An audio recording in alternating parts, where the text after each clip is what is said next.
नगरी गंडू राजा धीमे धीमे आलो धीमे धीमे गंडू राजा अंधेरी नगरी गंडू राजा अंधेरी नगरी रिपोर्टरो છે બધાય વ્યવસ્થિત સંકલન કરી અને પછી કોઈને કાઢવાની કાર્યકર્તાઓ સવાલભાઈ તમે અહીંયા गंडू राजा अंधेरी नगरी गंडू राजा अंधेरी नगरी ની પ્રથમ દિવસે જ આજે અમાસ છે, કાલે શ્રાવણ માસ બેસે છે અને કાશી નગરી તરીકે જાણીતું જામનગર દર વખતે જે મેળાનું આયોજન થાય છે અને થવું જોઈએ.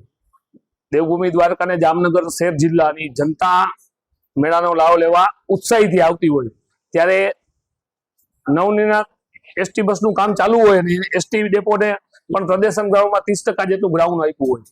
સામેનું જે ગ્રાઉન્ડ છે એમાં મેળાનું આયોજન ચેરમેનની સીટ ઉપરથી જે મંજૂર કરવામાં આવ્યું છે આ ગ્રાઉન્ડ, એ ગ્રાઉન્ડમાં 40 થી વધારે પ્લોટની ફાળવણી થશે. તેમાં જે જનતા માટે સુવિધા ઉપલબ્ધ થવી જોઈએ, એમાં ફાયરનું એક પ્લોટ મળે, એમાં આરોગ્ય માટે, એમાં હોસ્પિટલ માટે, પોલીસ માટે. તો આ ગ્રાઉન્ડ જે પેલા હતું એમાં 55 પ્લોટથી વધારે હતા, અત્યારે 50% 70% ગ્રાઉન્ડ છે, એમાં પણ 40 થી 42 પ્લોટ છે. તો ભૂતકાળમાં તમે જોયું છે ઘણી બનાવો બન્યા છે, રાજકોટ ગેમ ઝોન લ્યો, મોરબી લ્યો, ઘણા બધી જગ્યાએ આવા બનાવો બન્યા છે. એક બાજુ અણઘટ વહીવટના કારણે બ્રિજનું કામ સમય મર્યાદામાં પૂરું નથી કર્યું, એના વિશે રસ્તાઓ જે છે ક્યાંક ને ક્યાંક બ્લોક છે. 1000 થી વધારે એસટી બસો આવતી હોય, 30 થી 40,000 મુસાફરો અહીંયા અવર જવર કરતા હોય અને ક્યાંય આવા મોટા રોડ નથી કે જામનગરની જનતા મેળો કરી અને ત્યાંથી અવર જવર કરી શકે. અમારી મુખ્ય માંગણી જનતા માટે એટલી હતી કે ભવિષ્યમાં કોઈ આવો અનિચ્છનીય બનાવ કુદરત ના કરે ને બને તો વહીવટ તો પોતે કરે છે બધા, પણ જવાબદારીથી આ લોકો ભાગે છે, આ લોકો લાજવાના બદલે ગાજે છે. અમે આજે અમારો કોંગ્રેસ પક્ષનો જનતા માટે કાર્યક્રમ હતો કે મેળાનો આનંદ લઈ શકે, પોતાના જીવન સાથે ચેડા ના થાય અને શાંતિપ્રિય મેળો મારી શકે, એમાં કોઈ દુઃખદ ઘટના ના બને.